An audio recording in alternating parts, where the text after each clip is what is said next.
Even though they called it training, it felt more like torture. Real guns were pointed at them and bombs were in their hands. It was hard on the fighting cast, and some of them never got better. That wasn't even the worst part. From terrible deaths to events that were not reported, we're showing the terrible truth behind the most violent war show on TV.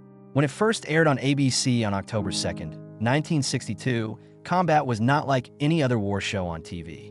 It wasn't about big battle plans or high-ranking soldiers. After D-Day, it showed a small group of American infantrymen making their way across France. The show wasn't been tainted or simplified in any way. Soldiers weren't shown as brave action heroes. They were weak, tired, and just trying to stay alive. Robert Pirock, who built the show, knew what war was really like. In World War II, he was in the army and fought in battle. He had also won an Academy Award for writing the script for the realistic movie Battleground. In the same way, he wanted fighting to feel real. An early show called A Day in June, shot in December 1961, gave the idea its start. The show was originally called Men in Combat, but ABC changed it to Combat and gave the go-ahead for a full 30-episode season. There were 152 episodes of the show over 5 years, making it the longest-running World War II soap in TV history. To make it seem more real, most shows were shot in black and white. Feel like a documentary. But the show changed to color for its last season, which ran in 1967. Second Lieutenant Gil Hanley, Rick Jason, and Sergeant Chip Saunders, Vic Morrow, were shown as they led their men through the dangerous parts of war. The soldiers on the ground, not the generals planning the fights, were the ones who got the most attention. Pirock was set on making everything seem as real as he could. As a technical advisor, Selmore Productions hired Major Homer Jones, a veteran of D-Day from the 82nd Airborne Division, to make sure the history was correct. He went over the texts and fixed any mistakes. He also made sure that the actors spoke and acted like real soldiers. When possible, the show used real World War II trucks and weapons, which added a level of detail that was rarely seen on TV at the time. The use of foreign languages was one of the most interesting things about battle. There were no subs when German troops or French civilians spoke. Like real fighters, viewers had to rely on what they saw. The show also used old war video along with its own film scenes, which made them seem more real. A lot of the actors had been in the service before. Vic Morrow had been in the Navy.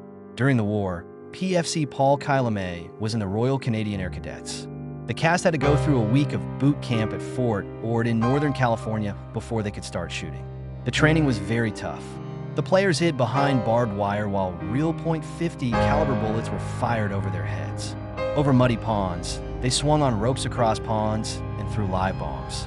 Over time, Rick Jason said that this training was tougher than what he had done in the Army Air Corps during World War II. The teachers told the players not to do over-the-top Hollywood-style performances. They made it clear that they shouldn't act like John Wayne. The cast of Combat also didn't just act like soldiers. A lot of them had been through war, which made their jobs more realistic. Of course, that made the show seem more real than most war movies.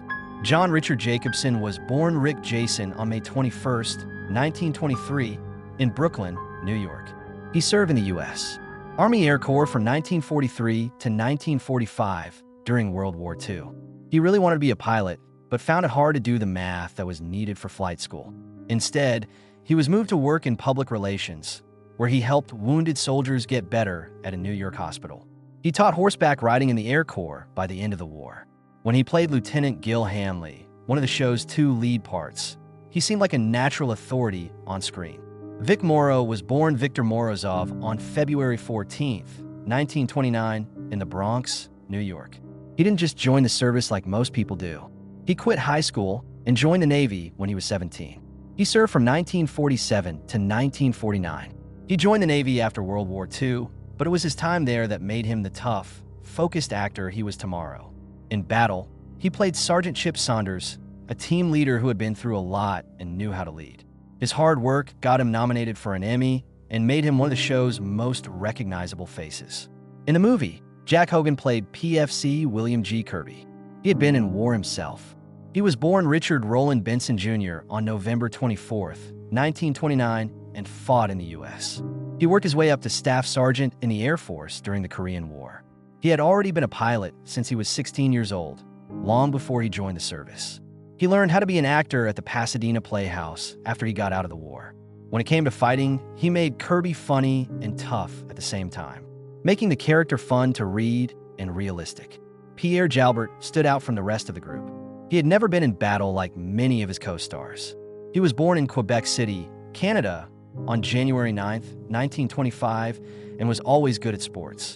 For the 1948 Winter Olympics, he was named leader of Canada's Olympic ski team. He won the junior and senior national ski titles. A leg accident in training, though, put an end to his Olympic hopes. He was in the Royal Canadian Air Cadets during World War II, which was the only time he was ever in the service. Acting wasn't even his first job. He worked as a film editor at MGM Studios for almost 10 years before an agent persuaded him to try out for stunt work. Because he spoke French so well, he was a great choice to be PFC Paul Kayalame, the team's Cajun interpreter. He played a soldier like he was one, even though he had never been one. He went back to cutting movies after the show and worked on big movies like The Godfather. I even put him in the running for an Emmy for his work cutting sounds on Shogun. Behind the camera, Combat had another seasoned warrior who made it feel very real. As a co-pilot on 8B-24, Robert Altman, one of the show's main directors, had been on more than 50 bombing flights in the South Pacific. He did his time in the U.S. Army Air Corps from 1943 to 1947, so he knew personally how dangerous war could be. That experience changed the way he directed battles, giving them a level of feeling and detail that is rarely seen in TV war shows. Some of his episodes were about more than just action. They were also about how war affected soldiers' minds. Survival, one of his most powerful shows, was about being alone, that he knew a lot about because he had been in the military himself. From 1962 to 1967, Vic Morrow played Sergeant Chip Saunders in Battle on TV. He wasn't just another character. He became a symbol of strength and leadership. People saw him as more than just a fighter. He looked out for people, taught them, and was a man who was dealing with the weight of war. Saunders' Thompson submachine gun was one of the things that made him stand out. Fans connected it to his role, but it wasn't meant to be for him at first. Officer Hanley, played by Rick Jason, was meant to carry it. Morrow took over when Jason thought it was too heavy. Even he thought the real Thompson was too heavy, so for many scenes, the crew gave him a smaller prop version. A small change was made, but it helped shape how people saw Saunders. Saunders was known for more than just his weapons and fighting strategies. He was also known for his morals. He wouldn't leave men who were hurt, even if it put him in danger. He never hurt inmates, even when he was under a lot of stress. He was more than just a tough team leader because of these traits. A lot of people looked up to him. They were real for him because Morrow made sure they were. He didn't make Saunders seem like a strong hero. He showed how important each choice was. Every fight and every loss. That was what made people feel like they knew him. Morrow was good at more than just acting. He was in charge of 7 episodes of Combat and changed the show in a way that will last. The 2-part show Hills Are for Heroes, which aired in January 1966, was his most well-known work as a director. The story, which was written by Gene L. Kuhn, was about soldiers who were trying to take over a hill that was heavily defended. The fight was very rough. It was all for nothing in the end. They were told to go back after losing a lot of people. The show didn't make war look good. It showed how pointless it was. Morrow's direction made the show stand out. He drew people into the chaos with slow-motion shots. As the sound faded, a man was shot and sent rolling down a hill. This was one of the most powerful scenes. At the time, it wasn't often seen on TV, but Morrow knew how to make people feel the weight of war. It also mattered where it happened. It felt even more bleak because the valley was so big and empty. It did not look brave in any way. It looked like a battlefield where men were sent to die. Morrow changed more than just what happened on screen in battle. Behind the scenes, he cared just as much. He was brave enough to stand up for himself and his co-stars. At the start of Season 2, he went on strike to get the group better dress rooms. It wasn't a selfish move. Everyone should be treated the same, he said. Because he thought Sergeant Saunders should be a bigger part of the show, he also pushed for more screen time. His persistence paid off. He became one of the best-paid TV stars of the time, but his drive sometimes caused problems. He was known to question artistic choices made by producers. It was important to him that every show was great. He was also very methodical when he was acting, which could make shooting hard. He had high hopes for himself and the people around him. Some people found it hard to work with him, but a lot of people admired how hard he worked. For that reason, he was willing to take chances that most actors wouldn't. Morrow believes in the method acting style. He became Saunders, not just played him. For that reason, they had to stay in character between takes and keep their focused attitude even when the cameras weren't rolling. It also meant doing his own stunts, even when they were risky. One of the tense times was when there were real blasts in the scene. It was too close for comfort. Some things flew by and almost hit him. People who saw him said he looked very shaken as he walked away. That being said, he never thought twice about getting involved. He thought it made the show better. He was ready to risk it. At the same time, Rick Jason wasn't sure at first if he wanted to play the part. He wasn't sure if people would want to watch another war movie, but Combat quickly proved to be a hit. It was ABC's longest-running World War II show, and it became known for telling great stories. Jason's performance as Hanley was a steady and logical balance to Morrow's intense performance. Behind the scenes, things weren't always easy, even though their characters got along well on screen. There was a big difference between how Jason and Morrow acted. Morrow was passionate and acted on his gut, while Jason was smooth and organized. These differences made things tense on set sometimes. Morrow also directed some shows, which could have made things more difficult for the cast and crew. There was always a rivalry between them, but it was never aggressive. Professionally, they looked up to each other, but they were never close. They just didn't get along with each other. Still, the fact that they had different styles helped make fighting a success. Hanley and Saunders were two different kinds of battle leaders. Strategy versus gut feeling. Survival through logic versus.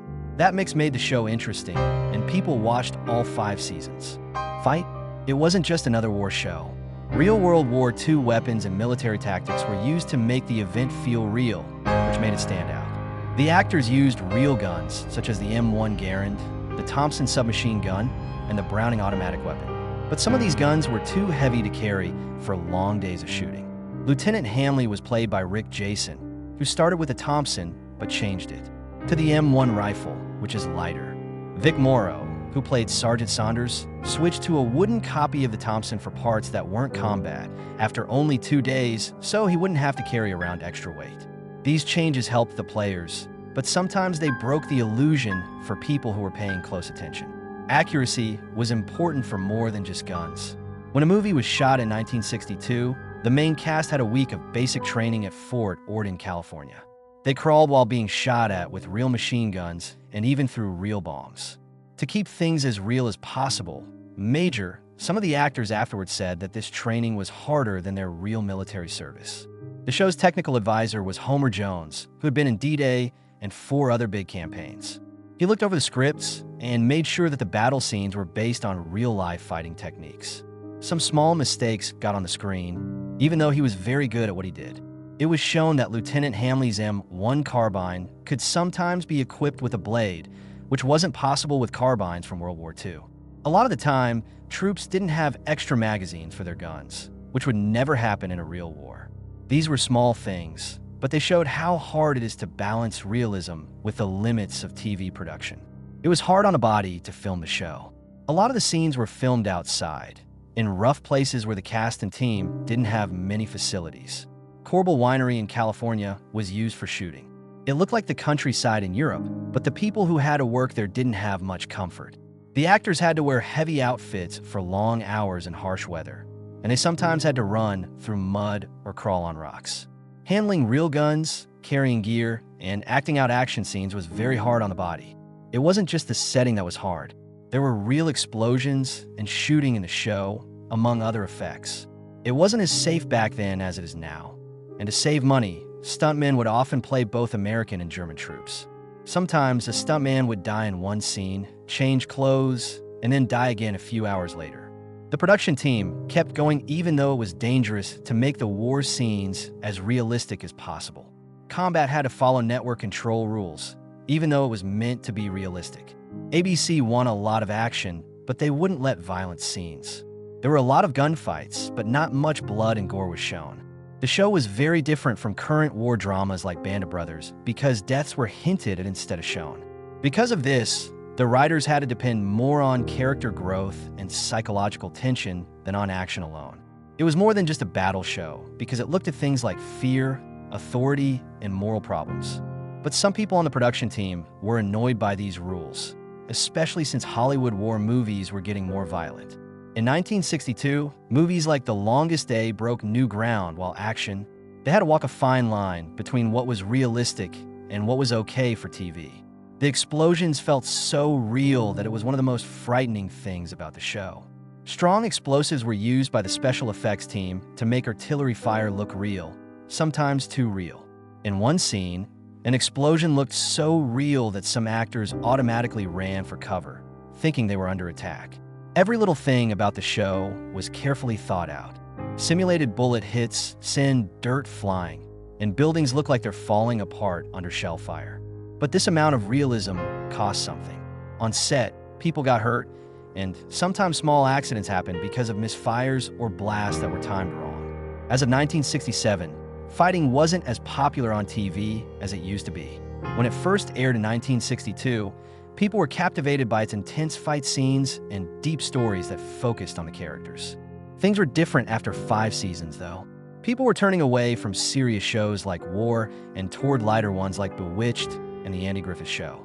It was easier to relax with sitcoms and other family-friendly shows in the late 1960s, when the world seemed more unsure. A second problem came up as well. People could now watch the Vietnam War straight in their own homes. Every night, Americans saw real battles on the news, not in dramas that were written by actors, but in real video from the front lines. The bloodshed wasn't just something from the past. This was real life, and the emotional weight of it made war stories that were made up feel different. People have always said that combat was realistic, but when the country was at war, the stories felt more serious than ever. People who used to like how it showed World War II were now turning away, looking for something that didn't make them think of the battles still going on abroad. As the ratings went down, it became less clear what would happen to the show. Cost was another big problem. Since the beginning, combat has been one of the most expensive TV shows. The makers didn't skimp on anything. To make sure that the uniforms, weapons, and techniques were correct, they hired military advisors. For fight scenes, they used a lot of extras and film quality that was good enough for a movie to make everything feel actual. But being realistic cost something. When it got to its 5th season in 1966, the show's budget was really tight. ABC's leaders had to make a choice. Was it worth it to spend so much on a war drama whose numbers were going down?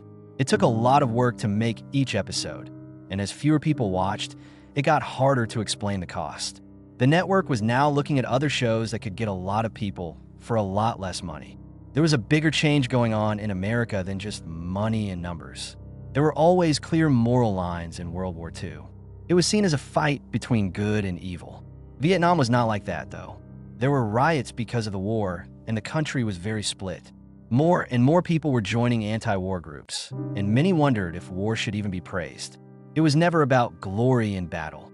It showed how hard it was for troops and what they gave up. That wasn't enough to keep it important, though. The idea of war as brave was going away as the world changed quickly. Feeling of doubt and disappointment has taken its place. Even though it was canceled, combat had already made history on TV. The show had 152 episodes from October 2nd, 1962 to March 14th, 1967. Most of them, 127 to be exact, were shot in black and white. But 25 shows were shot in color for the last season. The setting of the show made this even more amazing. Between D-Day in June 1944 and early 1945, there was fighting. That means that 5 seasons of TV had to fit into a war that lasted less than a year. Even though that was a problem, the series kept telling new and interesting tales. Not many other war stories were able to last as long. Another show set in World War II that started around the same time as The Gallant Men didn't last long. It only had 1 season. Combat stood out because it was realistic, told stories, and tried to show the lives of fighters in a way that was true to life. It was over in 1967, but its effects didn't go away. Another show would try to live up to the high standards set by this one. The rest of Rick Jason's life after combat was anything but normal. After the show finished in 1967, he kept acting, but not as much. In 1969, he was in the movie Color Me Dead. After that, He made guest roles on TV shows like The Young and The Restless, but his attention began to wander. He loved writing so much that he released an autobiography about his life in Hollywood called Scrapbooks of My Mind in 2000. Fans could read about his work and personal life in the book, especially his time in battle. He stayed close to his co-stars even after his job changed. He kept in touch with people who had been important in his life through meetings over the years. In October 2000, he was last seen in public at a battle reunion in Las Vegas. He killed himself a week later, when he was 77 years old. Reports said he'd been having problems with personal things, which made his friends shocked when he died so suddenly. Outside of Hollywood, Jason liked a lot of different things. He carved, painted, played guitar, and even raised tropical fish. Because he loved good wine so much, he started a company called the Wine Locker to help fans store their wine. He was creative all his life and always tried new things. Fans would always think of him as Lieutenant Gil Hanley. The things he did in battle helped new generations remember World War II. His death ended an age, but his work will live on for a long time. That wasn't the only sad death, though. The death of Vic Morrow on July 23, 1982, is still remembered as one of the worst accidents in Hollywood history. He was in Indian Dunes, California, making a scene for the movie Twilight Zone that took place during the Vietnam War. Bill Connor, the character he played, was meant to save two Vietnamese kids who were running through a river under an overhead helicopter. Explosions were going off all around them, making the scene very scary. Safety rules were being broken behind the scenes, though. It was against the law to hire Micah Din Lu, 7, and Renee Shin Yichun, 6. They were working late at night near dangerous fireworks without the right permits or anyone watching them. Then, at 2:30 a.m., a blast that happened at the wrong time hit the helicopter's rotor blades. The plane lost control and crashed into the players below. Morrow and Lay had their heads cut off. Shin was hurt. The team was shocked by the terrible accident. A number of people, including director John Landis, were charged with killing by accident.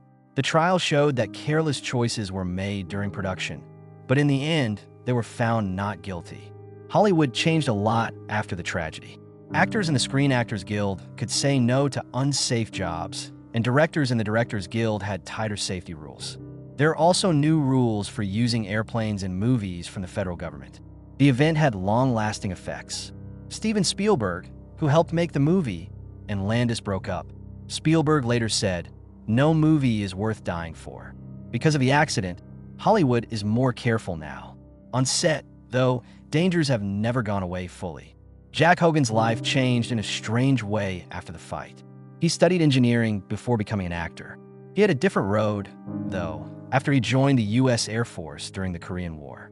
It was time for Hollywood after the war. He was known as Private First Class William G. Kirby. But when playing jobs dried up, he went back to what he loved most, architecture. He did more than just plan buildings in his second job. Hogan also worked behind the scenes in TV as a casting director for Magnum P.I. He still showed up on TV every once in a while in shows like The A-Team and Jake and the Fat Man. But he was now mostly focused on artistic work that wasn't for the camera. He kept in touch with his combat co-stars even after his job changed. Even after the show finished many years ago, their friendship was still strong.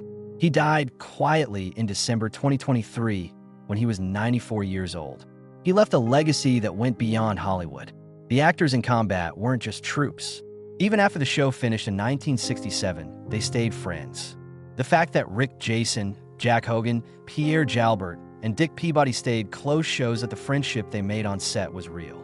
Their relationship began early on. In order to be ready for shooting, they learned how to move and act like real soldiers at Fort Ord. They became closer because of how hard things were, and the bonds they made then lasted for decades. They kept in touch even after years had passed. Rick Jason called Dick Peabody after he moved to Placerville to see how he liked it. They care a lot by that small act. Then there were the jokes. A story from a set said that Jason and guest star Telly Savalas were having lunch together. In secret, someone put a raw egg on Jason's plate. When he cracked it open, there was egg all over the place. Jason blamed Peabody for years, but the real bad guy was an extra.